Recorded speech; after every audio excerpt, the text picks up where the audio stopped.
Good morning, everybody. Welcome to Immortal Gaming. This is me again, Marvin, and we're now here for another video for the Ragnarok. And this time we're going to be talking about the tier list that is so much delayed.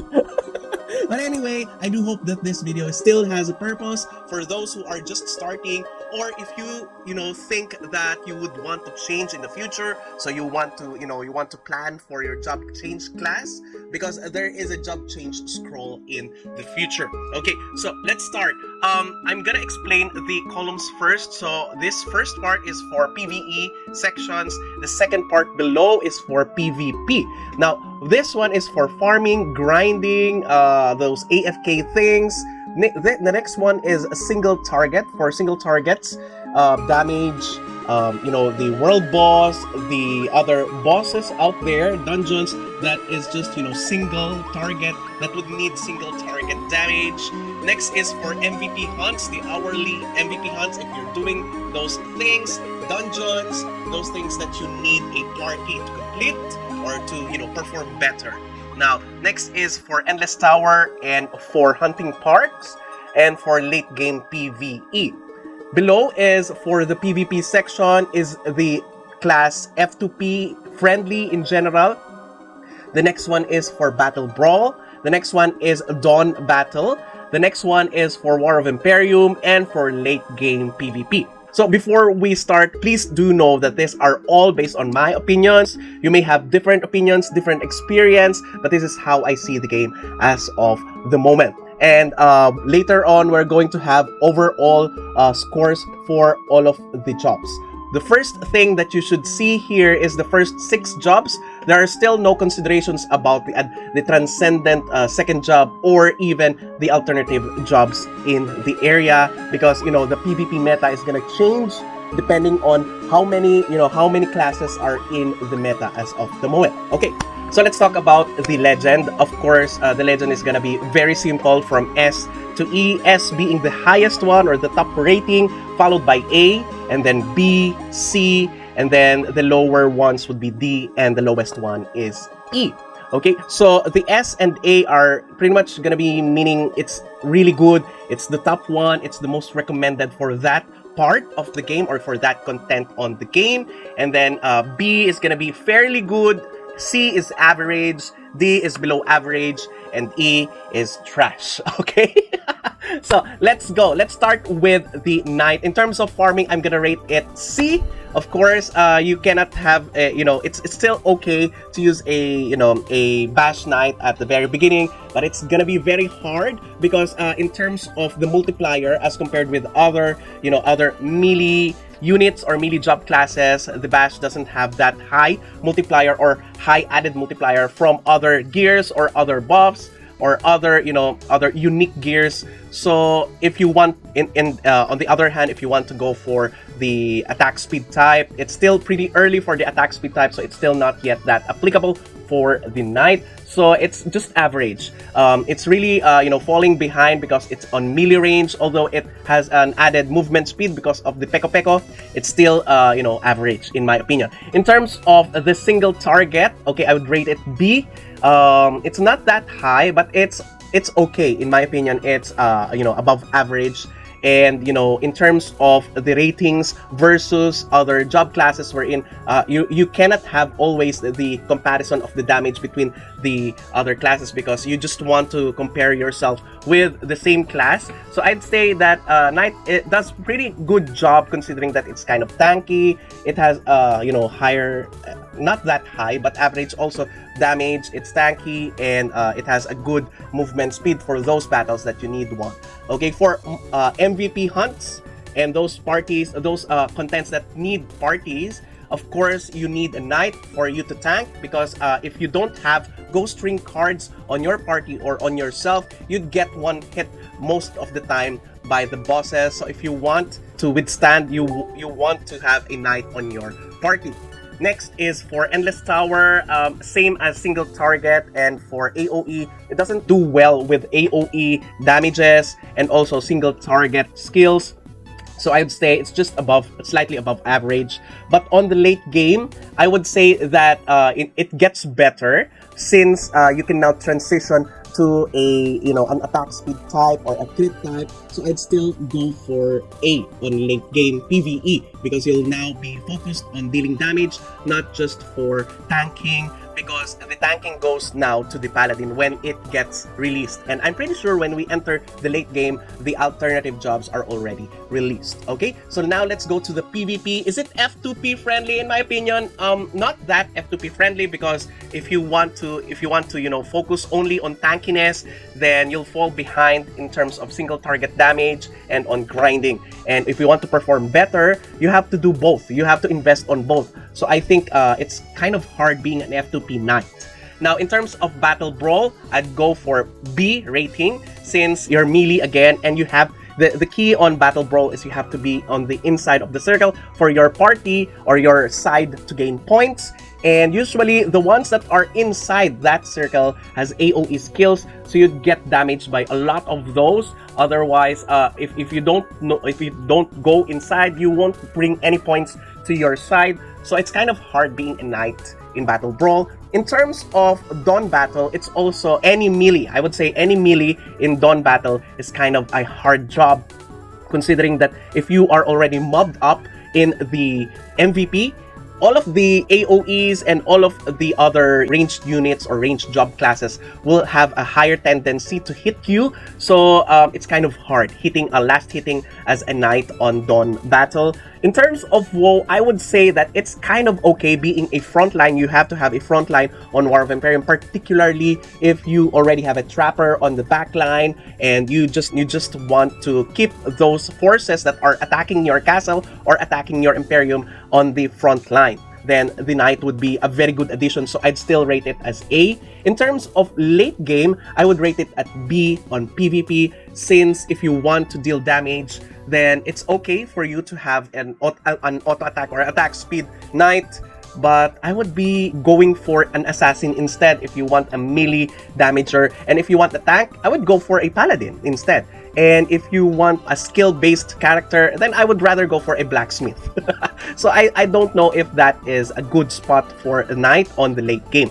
And I've seen a lot of people changing from an attack speed knight or auto attack knight to other job classes like assassin or hunter in the late game. Those are better, and those in terms of skills, those are better equipped. Okay, so that is for the knight. Let's go to the wizard. For the wizard, in terms of farming, I would say that it's A, because it's ranged and it has unlimited SP, so you don't have to worry about SP potions. It's just that it's not S because you don't have self-sufficient skills so that you would stay healthy during AFK grinds other than using potions. Next, in terms of single target, I would just rate it as B. Other ranged units, although if I can just have a B plus here, I would rate wizard higher than the knight because it's ranged and it's easier to manipulate in terms of the damage. But the trademark of a wizard being able to control the elements kind of drops off in this Ragnarok version, since the elemental single target skills of a wizard has a lower damage than the soul strike itself, even considering the counter damage. So I would only rate it as B. In terms of MVP, it's almost the same as single target skills. So the only thing wherein you're gonna need a wizard is when the MVP summons huge mob, but other classes can do without the wizard in terms of MVP hunts. Now, in terms of ET, I would rate it as a higher rating there, since you would utilize the AoE skills of a wizard on ET and on Hunting Park. The difference now is on the single target or the levels or floors wherein you only have one mob or one monster. That is where the wizard falls a little bit because of the single target damage. Now, in terms of late game, that's the time that the wizard will now be able to utilize the fire pillar, which gives the wizard a higher advantage in terms of PvE and also on AoE mobs. Wherein you need a lot of damage on the AoE mobs, then that is where the wizard shines in the late game. Now, let's now go to the PvP. I would say an F2P wizard is really needed on PvP because of the skill and the capability to crowd control. So I would say that the wizard is A on F2P friendly. On Battle Brawl, as what we've discussed with the knight, you need to be on that circle on Battle Brawl. And one of the irritating or annoying parts of the Battle Brawl is when the wizards start to cast Storm Gust or Meteor Storm. That is really irritating. So it gets me annoyed since on the early to mid game, people are still not that invested on freeze resistance. So in my opinion, that is the best part of being a wizard on Battle Brawl and also on Dawn Battle because of its range and the crowd control. So it's kind of easier for you to get away from group hunting mobs from Dawn Battle, and sometimes you get to have the last hit on the MVPs being ranged. Now, in terms of WoW, of course, you're gonna be enjoying as a wizard in WoW, War of Imperium, in both if you are on offense and on defense. It's so good, okay? The only downside, I would say, on a wizard in terms of PvP is the cooldown, the high cooldown on its skills, but nevertheless, you have a really good crowd control, and not many job classes has that on a ranged unit. So I would say that it's still S. On late game, it's still very good, but the reason why I put A here is because the wizard now has a counter on late game, which is the sage or the professor. Let's now go to the priest. The priest in terms of farming is A, the same as the wizard, since you have it all on the priest. I would say higher, a little bit higher than wizard, so almost S in my opinion. The only thing that I don't like in terms of a priest when it is farming is the capability to change element. So in terms of the element, you are fixed with the holy element. But in my opinion, it's still very good. You have an advantage always on the shadow and on the undead elements. So it's still very good. Now, in terms of single target, I rate it also as A, since the single target of damage of priest is on average higher than a wizard, surprisingly in this game, or maybe just in my experience, or when I compare the world boss damage of the priest in our server versus the wizards. Now, in terms of MVP hunts, of course, you need the priest on MVP hunts. On those cases wherein it's very clutch to resurrect or to cast a sanctuary on your party members, you would need that. And on also being able to buff with Suffragium, with Kyria Lyson, and also with Imposition Manus, that adds a great deal of buff on your party members. So I would rate S on MVP hunts and also on dungeons. Now, let's go to the Endless Tower and Hunting Park. I would rate it as A. Same as the wizard, the priest also has AoE skills and single target skills that are reliable on Endless Tower and Hunting Park. So I'd rate it as A. On late game, a lot of job classes can catch up or even outrun the damage and the capabilities of a priest on the late game, since in terms of PvE, there are more contents in the game that you can finish by just soloing it rather than having a party. So in that case, you know, the only strength of a priest in the end game is having it on a party, buffing a party, and that is only going to the MVP hunts and only on the dungeons or party dungeons. So I would say that it kind of falls a little bit. So it's almost A, but in terms of farming, single target damage, and Endless Tower and Hunting Park, if you want to get an increased damage on your priest, you have to change on a melee bulk priest, so you would still deal comparable damage with other classes on late game PvE. But if you're gonna stay with a magic priest, then you're gonna fall off in terms of DPS. Let's now go to PvP. Is the priest F2P friendly? I would totally say so, because the priest has a lot of uses in this game aside from just damage. You always need a priest, and a priest has everything. You don't need that much top up or investment to make a priest work. As long as you know how to build a priest, then you would make it work without a heavy investment. And you would always say that a priest is the most boring class for the Krakens or the whales out there. That's why you would rarely see Krakens or whales being a priest. Or if they're gonna make a priest, they have a Kraken priest, but their main is still a different class. You would also see a Kraken priest, but take note that those priests are only made by the Krakens to support their main job class, which is either an assassin or a hunter or a blacksmith. Okay, next would be Battle Brawl. It's really good on Battle Brawl. It can heal. It has AOE. Even the AOE heal can damage. It has silence. A lot of players are still using skill types at early to mid game. So the Lex Divina is so good. It's so good. I'm always using it.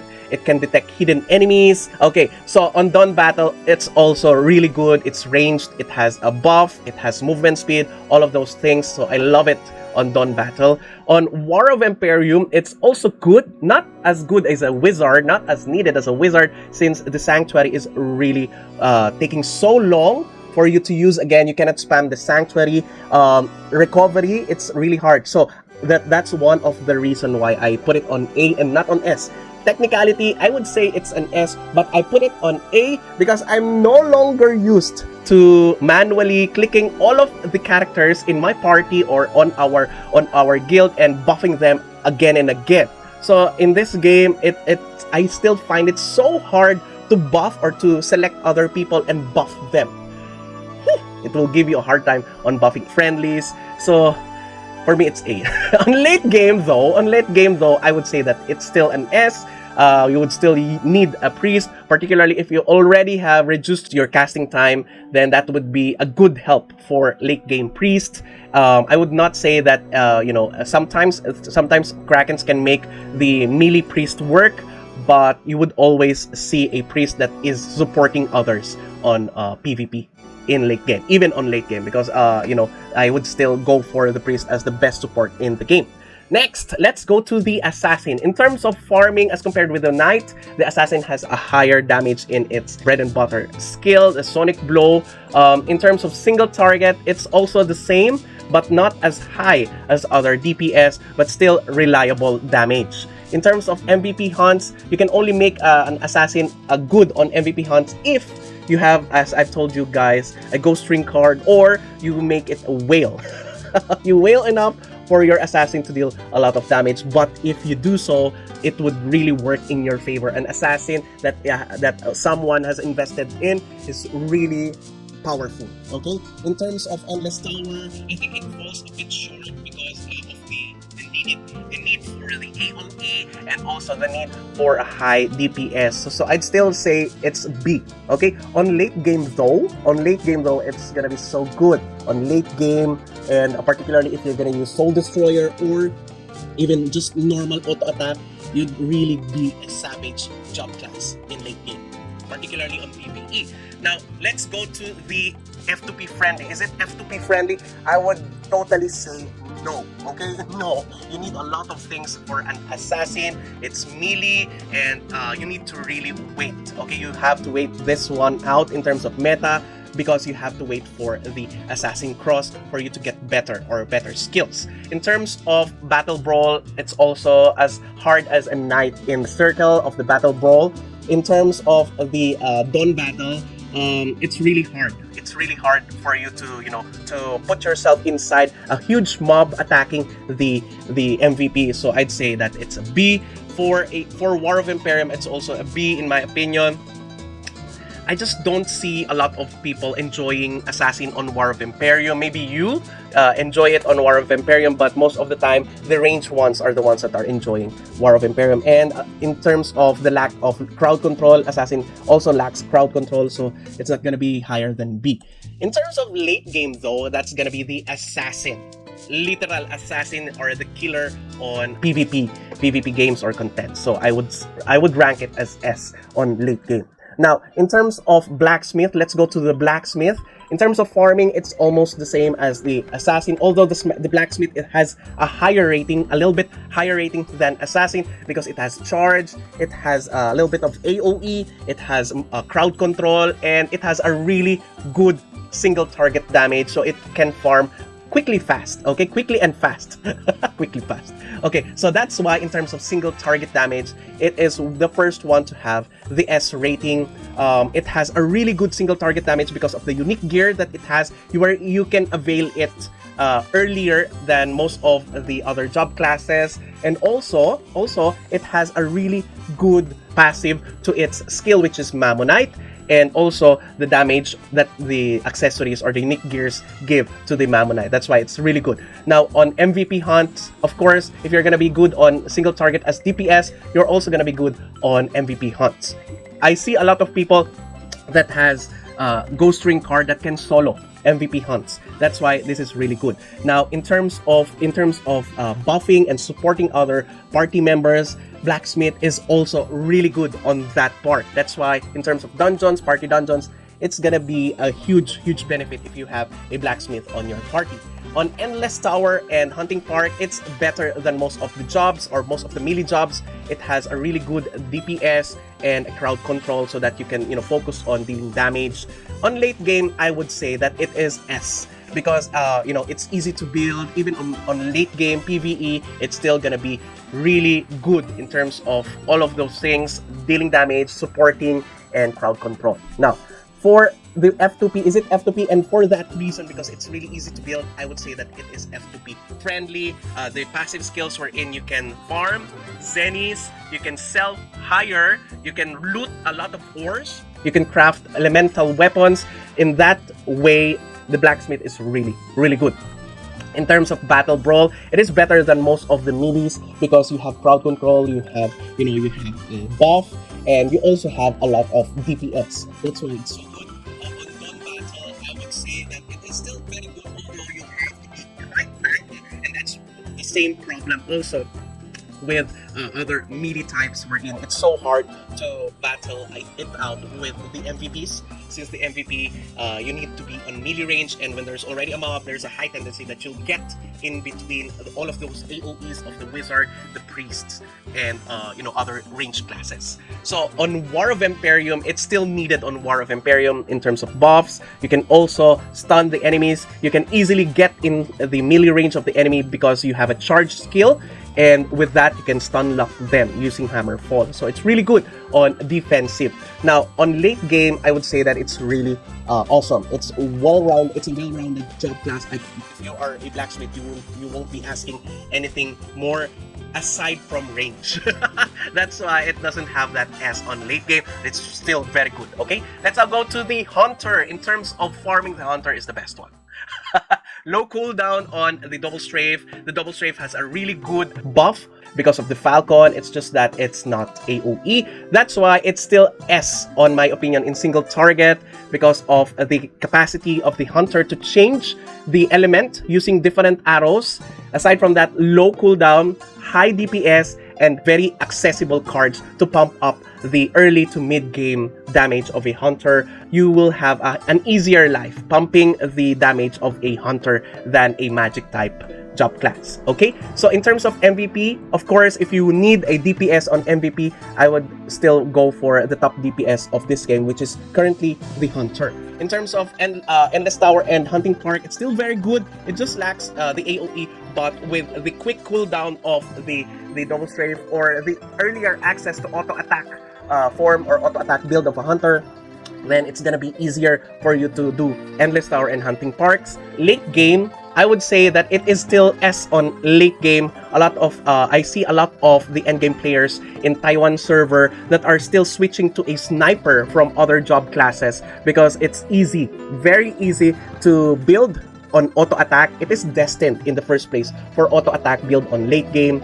Is it F2P friendly? I would say on the other side, almost F2P friendly, but since you have a lot of competition amongst your peers of hunters, then there's a higher tendency for you to invest or to put in money on your Hunter. Although it's really high, it's A, because you have that choice. You can still make a Hunter and enjoy the game being a Hunter even if you're F2P. Next, for Battle Brawl, of course, it's ranged. It has a higher burst damage, so I'd say that it is on the ranks of Wizard Priest, so it is gonna be S. Same with the Dawn Battle, it's still S. Now, for War of Imperium, in my opinion, it has a really good role, which just put out the burst on the enemy and put out the ankle snares. So when you put out the ankle snares, you are stopping the enemy from moving forward and letting other party members cast their other crowd control skills. So those enemies that are attacking will have a more difficult time on accessing your Imperium in the castle. Now, in terms of late game on PvP, I would say that the Hunter is still useful on PvP, but of course, the Priest and the Assassins are gonna reign supreme on the late game. Okay, so let's now look at the overall points. So the overall points is computed by just adding the equivalent points of the ratings. So we have the C, which is 2 points, B rating as 3 points, A rating as 4 points, and 5 points for S rating. So if we're gonna convert all of this into those designated points, we will have this overall points. So for the Knight, we will have 33 points, Wizard 41, Priest 44, Assassin 34, Blacksmith 43, and the highest as of the moment is gonna be the Hunter that has 46 total points. Now, this is concerning the second jobs only. This is slightly still considering because of the late game possibilities here, but late game ratings, it is slightly still considering the future transcendent job classes of these jobs, but mainly 90% or 80% of the time we have computed here the current points versus the current meta on PvE and PvP. This is both PvE and PvP combined points. So what do you think about this? I know that you have different types of opinions and different types of ratings for your job classes. Kindly let me know on the comment section below. I'm pretty sure that I have missed some or most of the ideals for each of the job classes, but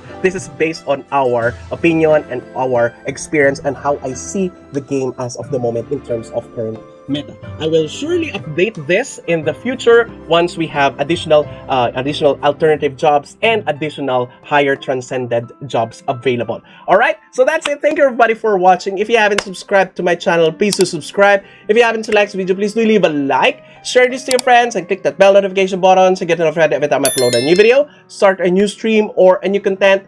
That's it. See you again on the next video. Bye-bye!